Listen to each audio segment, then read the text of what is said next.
자, 우리가 붙잡을 언약의 말씀의 제목은 참된 믿음이라는 제목입니다. 다른 교인들처럼 지금 이 시간 우리도 교회에 나와서 예배드리고 있습니다. 그런데 임마누엘 교회 성도님들이나 우리 그루터기들의 관심을 이렇게 들여다보면은 뭔가가 달라요. 대부분 교인들은 맨날 무엇을 먹을까, 마실까, 입을까 여기에 관심이 많거든요. 그런데 절대로 복음에는 관심이 없습니다. 절대로 전도의 인생의 방향을 맞추려고 하지 않아요. 그런데 우리 임마누엘 교회 성도님들과 그루터기들은 복음과 기도, 전도 여기에 관심과 방향을 맞추고 있고, 다른 교인들을 만나도 그러더라고요. 예수가 그리스도라는 이 복음을 말하려고 하고, 그리고 강단의 말씀이 어떻게 성취되었는지 계속 이렇게 설명하려고 하더라고요. 우리들한테는 이게 지금 너무나 지극히 당연하고 자연스러운 건데, 희한한 일은 뭐냐면은 그걸 듣고 있는 교인들은요, 그게 무슨 말인지 못 알아듣는다는 사실이에요. 실제로 못 알아들어요. 왜? 내가 체험하지 않았기 때문에 모르는 거예요. 그럼 왜 그럴까요? 똑같이 예배드리고 똑같이 교회 다니는데 그 답이 오늘 제목이에요. 참된 믿음이 아니라서 그렇습니다. 자, 서론의 말씀입니다. 너무나 그럴듯해요. 너무나 그럴듯하고 또 너무나 많은 사람들이 여기에 빠져 있기 때문에 이게 참된 믿음이야 라고 속기 쉬운 것들이 있습니다. 그렇지 않겠어요? 많은 교회들이 하고 많은 목사님들이 하고 많은 교인들이 하다 보니까 평신도들은 그 기준이 없잖아요. 그러다 보니까 이게 참된 믿음일 거야 라고 속기 쉬운 것들이 있습니다. 첫 번째가 신비주의예요. 예수님께서 직접 말씀했습니다. 요한복음 4장 24절에 하나님은 영이시니. 자, 여러분들 이게 무슨 말이에요? 하나님은 영이시라는 얘기예요. 영으로 존재하신다는 거예요. 이 말씀은 인간의 몸으로 절대 느낄 수 없다라는 얘기예요. 인간의 몸으로 체험될 수 없다라는 말씀이에요. 그렇기 때문에 뭐라고 말씀하시죠? 예배하는 자가 영과 진리로 예배할지니라. 무슨 말씀이죠? 그렇기 때문에 영이신 하나님을 인간의 몸으로 체험할 수 없기 때문에 하나님께서 구원받은 성도들에게 하나님을 만나고 누리는 시간을 주신 거예요. 그게 예배와 찬양, 헌신, 기도, 말씀을 받는 이 예배 시간이란 말이에요. 하나님은 예배를 통해서 우리가 체험하기를 원하시는 거예요. 그럼에도 불구하고 절대 그렇게 될 수도 없는데 자꾸 몸으로 이상한 자극이나 체험을 통해서 하나님을 느껴보려고 하는 걸 신비주의라고 합니다. 제가 이제 신비주의 신앙을 가진 분들에게 이런 얘기를 하잖아요. 그럼 착각을 하고 있어. 자기 얘기가 아닌 줄 알아. 나는 지극히 정상적으로 하나님을 체험하고 있다고 착각을 해요. 아닙니다. 그렇지가 않아요. 이게 지금 대한민국 교회, 지금 미국 교회를 망가뜨린 주범이에요. 특히 이 자기도 모르는 영적인 문제가 있거든요. 복음 가진 자, 전도자만이 그걸 볼 수 있고 답을 줄 수가 있는데 영적인 문제를 막 앓고 시달리다가 교회에 나왔어요. 이런 분들은 또 희한하게 신비주의를 선택을 해요. 참 놀라워요. 제가 전도 현장에서 만난 어느 전직 무당이에요. 여자 무당인데 이분이 영적인 체험을 자꾸 하잖아요. 막 귀신을 막 보고 자기가 조자령 신이라면서 막 괴롭히고 이러다가 감사하게도 교회에 나왔단 말이에요. 근데 하필 또 신비주의하는 교회를 나갔어. 그러니까 귀신이 어떻게 하느냐? 이 귀신은 마귀졸개 귀신이에요. 마귀졸개 귀신이 조자령, 처녀 귀신, 애기동자 귀신으로 가장을 하는 거거든요. 이게 이제 어떻게 둔갑을 하느냐? 하나님처럼 이제 또 행세를 하는 거예요. 내가 하나님이다 하면서 막 하나님처럼 행세를 하는 거예요. 그 여기 껌뻑 속아 넘어가고 있는 거예요. 대한민국 교회의 가장 심각한 문제가 바로 이 신비주의입니다. 두 번째예요. 율법주의입니다. 여러분들, 율법은요, 구원받은 성도가 하나님 떠난 이 세상에서 어떻게 사는 게 하나님 자녀다운 삶인지, 성도다운 삶인지 기준을 제시해 준 게 율법이에요. 그런데 여러분들 한번 보세요. 인간의 힘으로 이 율법이 지켜집니까? 안 지켜지잖아요. 인간의 힘으로. 그렇기 때문에 야, 빨리 복음 붙잡아. 복음의 은혜가 아니면 니들 다 죽어야 돼 라고 복음으로 안내해 주는 초등학교 교사, 선생님 역할이 바로 율법이에요. 우리 아이들 초등학교에 보냈을 때 1학년 딱 교실 한번 가보세요. 막 진짜 친어머니의 아빠처럼 그냥 막 아이들을 자세하게 이렇게 안내해 주잖아요. 율법이 그런 역할을 하는 거예요. 그러니까 너무나 좋은 거예요. 하나님은 이렇게 살기를 원해. 그런데 니들이 아무리 원해도 여기 도달할 수 없지. 그럼 니들 다 벌 받아야 돼. 그 벌 받으면 다 죽어야 되잖아. 맨날 망해야 되잖아. 그러니까 빨리 복음 붙잡아. 그럼 복음 안에 있으면은 율법이 요구하는 걸 다 이룰 수가 있어. 이게 율법의 역할이에요. 그러니까 율법은 너무나 좋은 거예요. 그런데 율법주의는 뭐냐? 인간의 선행, 윤리, 도덕, 인격, 수준, 자, 이런 것들로 구원을 받을 수 있다는 생각이 율법주의예요. 그래서 율법주의를 강조하는 교인들을 보면은요, 굉장히 사람들을 정죄를 해. 저기 왜 저렇게 생겼냐? 옷은 왜 저 모양이냐? 왜 또 자세는 저러냐? 엄청 정죄를 해요.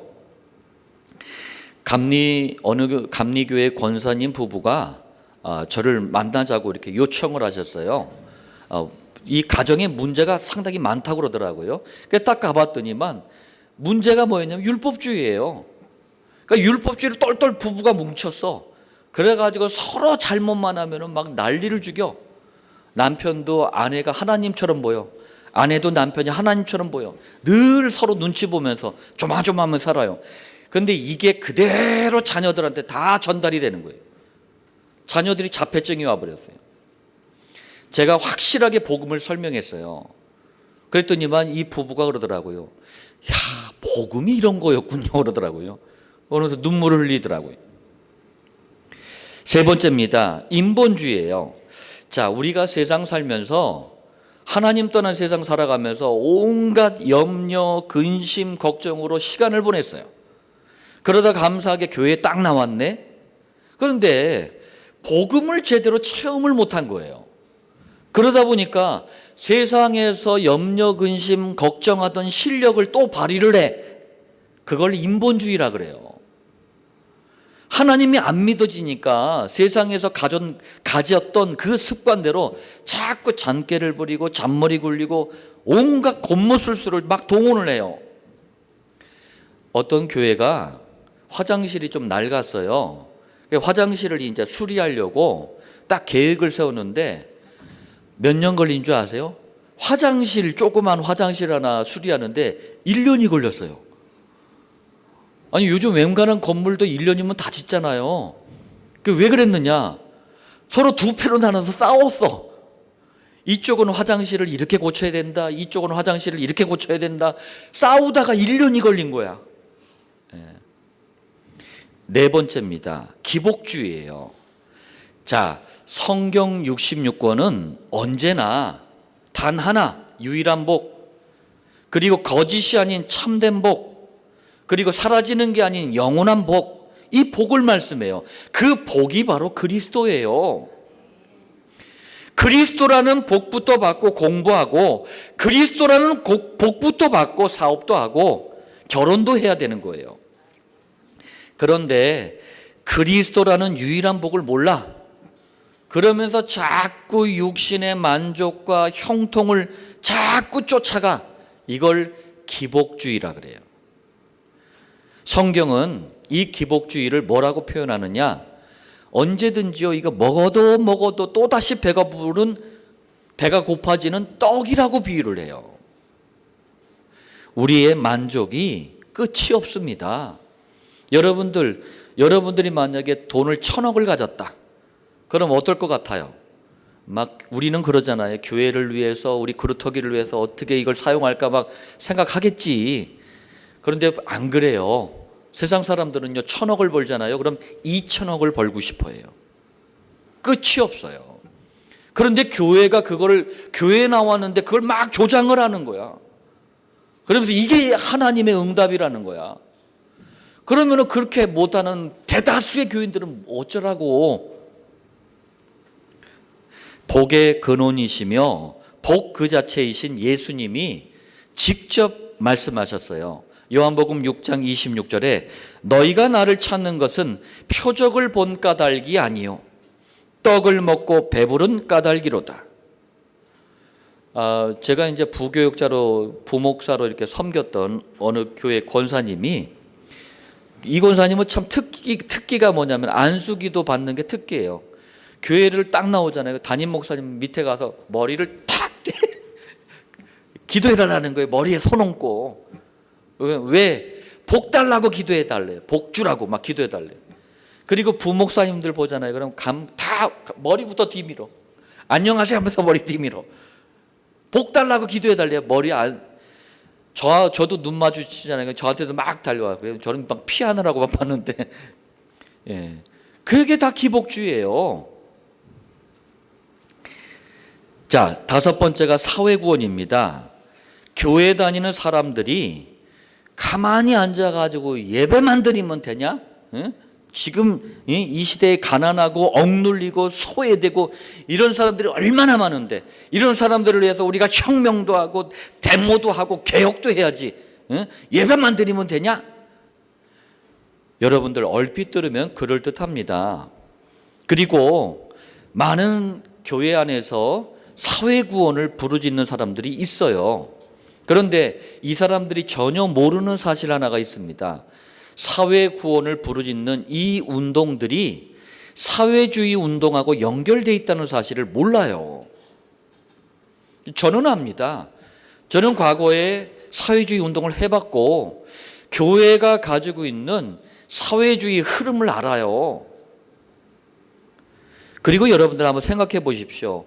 인간은 인간 스스로 절대로 인간의 노력이나 방법으로 구원받을 수 있는 존재가 아니에요. 원죄 사단 지옥 문제는 사회 구원으로 해결되는 문제가 아닙니다. 제가 아는 어떤 목사님은 너무 얼굴도 잘생겼어요. 인격도 너무 괜찮아요. 수준도 있고 대학도 아주 좋은 대학, 일반 대학 좋은 대학을 나와서 신학을 했어요. 그런데 이분은 맨날 데모를 해. 동성애가 옳대. 그래가지고 뭐 나라 막 피해가 감시 피해가지고 북한 가가지고 김일성 동상 앞에 막 절도 하고 와. 그러면서 노동자들 막 그 노조 만들도록 돕고 막 그래요. 그런 나중에는 그러더라고요. 천주교 불교 다 똑같으니까 통합해야 된대. 신학교를 나와서 목사고시에 합격하고 목사 안수를 받았으니 목사일지 몰라도 이건 참된 목사가 아닙니다.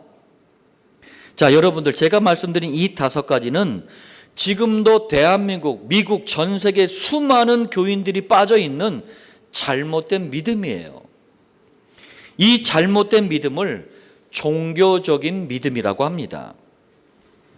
종교적인 믿음에는 성령님이 역사하지 않아요. 오히려 사단이 그럴듯하게 속이다가 어느 날 완전히 망하게 만듭니다.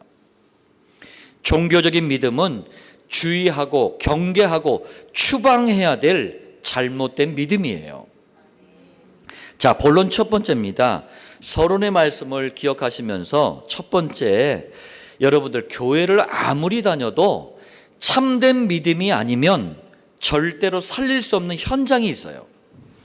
참된 믿음이 아니면 살릴 수 없는 현장. 그 첫 번째가 바로 이미 종교화되어 버린 교회들과 교단들, 이거요 참된 믿음으로만 살릴 수 있습니다. 이 말귀를 우리 임마누엘교회 성도님들은 참 알아들어 주셔서 감사합니다. 우리 7천 목장에서 만나는 분들은 이 말이 무슨 말인지 알아들어요. 자, 교회가 불신자나 지금 세상으로부터 욕을 먹고 있어요. 비난을 받고 있어요. 많은 사람들이 그럽니다. 돈 문제 때문에 그렇다, 성적인 문제 때문에 그렇다, 인격 수준이 낮아서 그렇다. 대강 볼 때는 그래요. 그런데 진짜 이유는 그게 아니에요. 교회와 교단들이 종교화되어 버린 거예요. 그러다 보니까 영적인 축복과 능력을 완전히 잃어버렸어요. 세상을 살릴 수가 없게 돼버렸다는 얘기예요.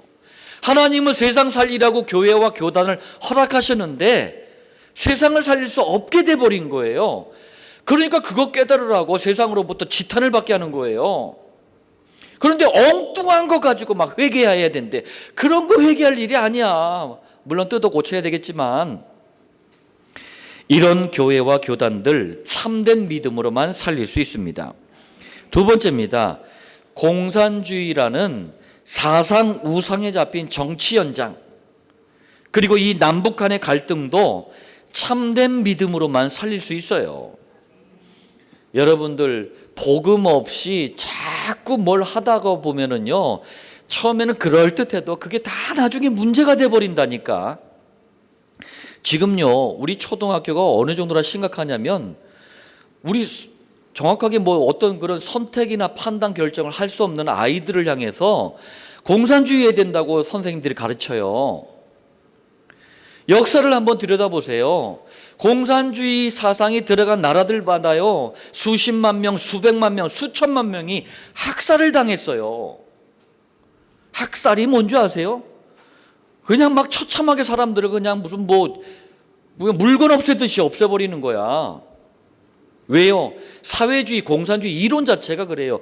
변증법적인 유물론이란 자체가 그런 거예요. 사람을 물건으로 보는 거예요. 도구로 보는 거예요. 하나님은 하나님의 형상이라고 보는데 사상 우상으로 현장이 치유된 적이 단 한 번도 없어요. 사상 우상은 치유돼야 될 흑암입니다. 사상 우상도 참된 믿음으로만 살릴 수 있어요. 아, 목사님 좋은 것도 많은데 왜 그렇게 얘기하십니까? 제가 사회주의, 공산주의 연구해서 책을 2권이나 냈어요. 그거 열심히 했더니 선생님 되려고 학교 들어갔더니 선생님 되지 말래. 맨날 막 쫓겨다녔어. 그래서 지금도 저쪽 가는 건 내가 아주 싫어해. 네. 저에 대해서, 사상에 대해서 논하지 마세요. 세 번째입니다. 실제로는요, 이게 여성 우월주의예요. 페미니즘. 가정을 파괴시키는 주범입니다. 동성애. 하나님의 창조를 부정하는 진화론. 자, 이런 온갖 흑암 사상에 잡힌 후대 현장도 참된 믿음으로만 살릴 수 있어요. 제가 수주 전에 선교원 얘기를 했어요. 선교원이 나중에 어린이집으로 유치원으로 다 바뀌었거든요. 그러면서 그나마도 하나님의 창조를 배우지 못하니까 우리 아이들이 유치원, 어린이집 다니면서 진화론을 배우는 거야. 그래서 초등학교 가니까 본격적으로 더 배워버리네.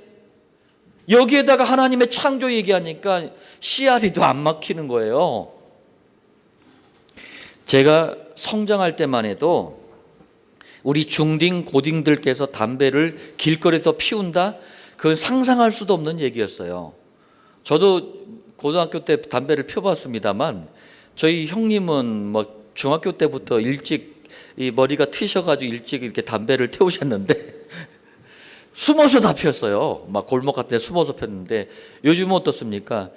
피시라고 이렇게 자리를 양보해드리고, 여성들도, 여학생들도 담배 피잖아요. 그럼 절대 눈을 들면 안 돼. 눈을 깔고 다녀야 돼. 예. 사람들이 그러더라고요. 말세다. 그게 아닙니다.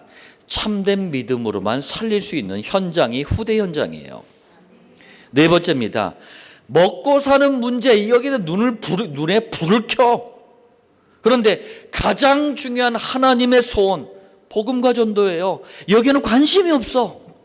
이 사람들이 교인들입니다. 참된 믿음으로만 살릴 수 있어요. 다섯 번째입니다. 이런저런 여러 가지 문제에 잡혀가지고 막 늘 무기력해.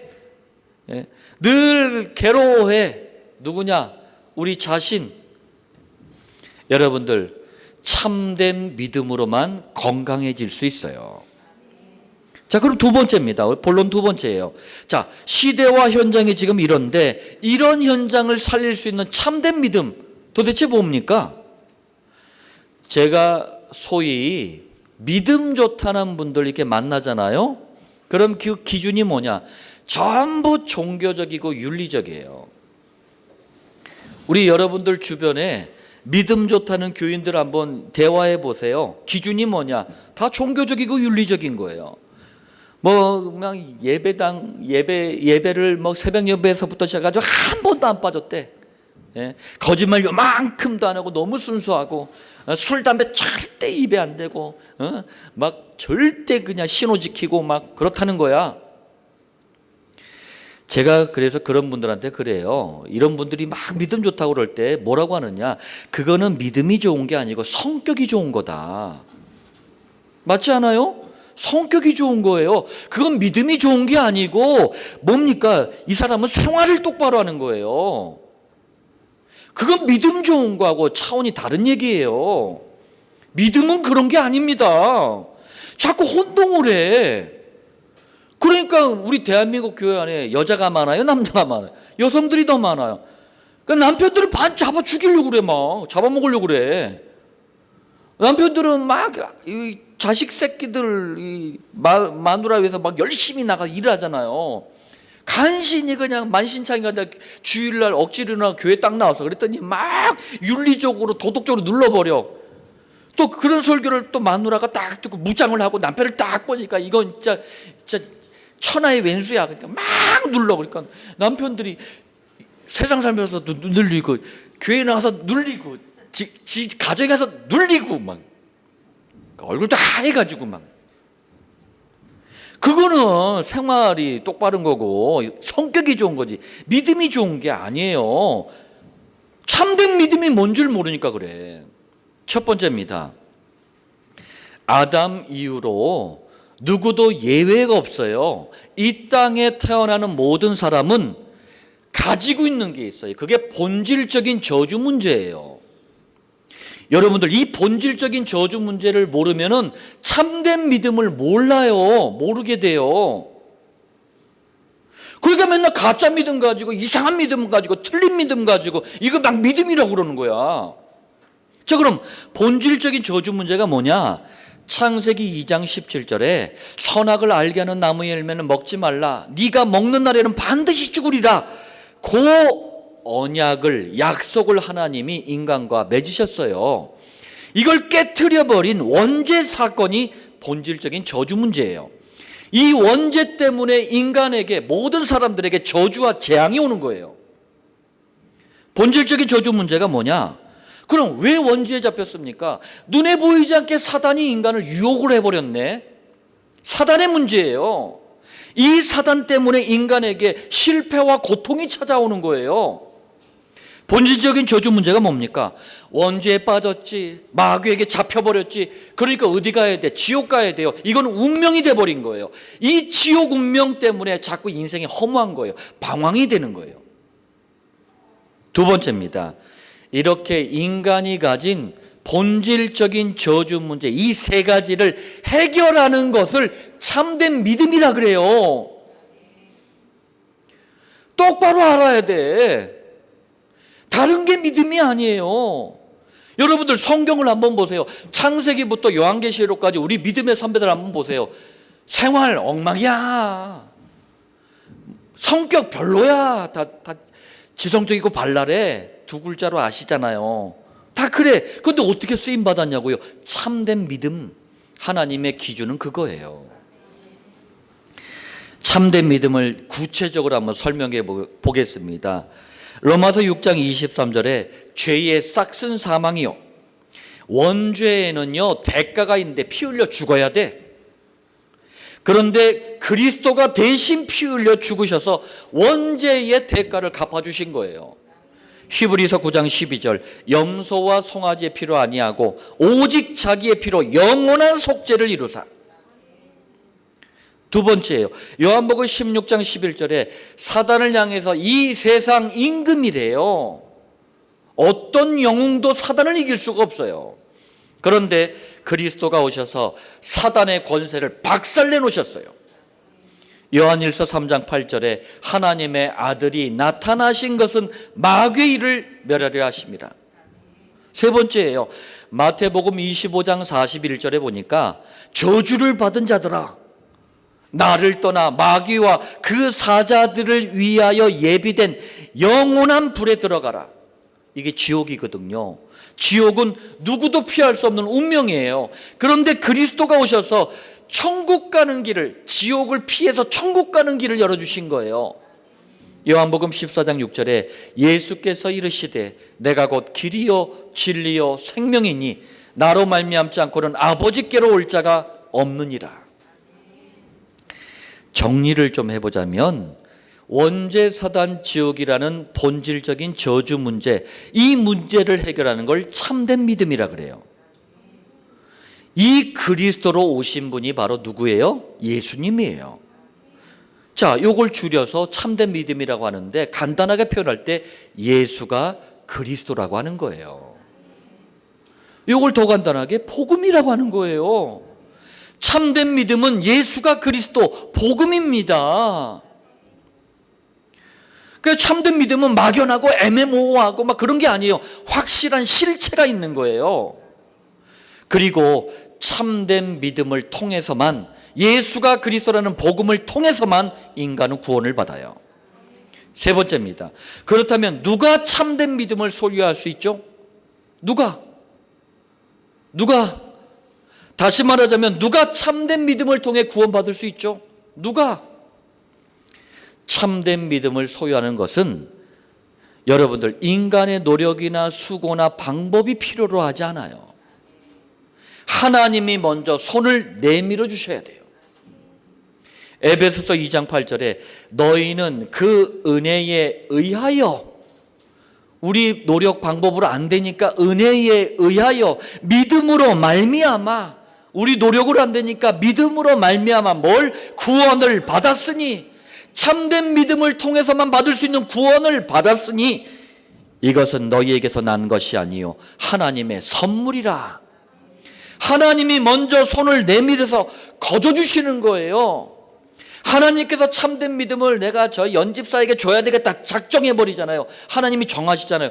누구도 그걸 거부할 수가 없어요. 여러분들 자신을 한번 돌아보세요. 저도 제 자신을 한번 돌아봅니다. 너무 고집이 세. 똥고집이야. 그러니까 하나님이 구원도 우리가 막 너무 고집이 세 구원도 거부를 해버린다니까. 그러니까 하나님이 구원을 딱 주실 때는 거부할 수가 없도록 딱 주셔요. 저는 우울증을 앓게 해서 두 손 다 들어버렸어. 우리 각자는 또 여러 가지 이런저런 환경, 상황, 문제, 위기, 어려움 통해서 왜? 너무 고집이 세. 이렇게 축복된 구원을 안 받으려고 그래. 참 농담 반 진담 반으로 제가 말씀드렸습니다만 하나님의 은혜가 한량 없습니다. 끝이 없어요. 로마서 10장 13절입니다. 누구든지 주의 이름을 부르는 자는 구원을 받으리라.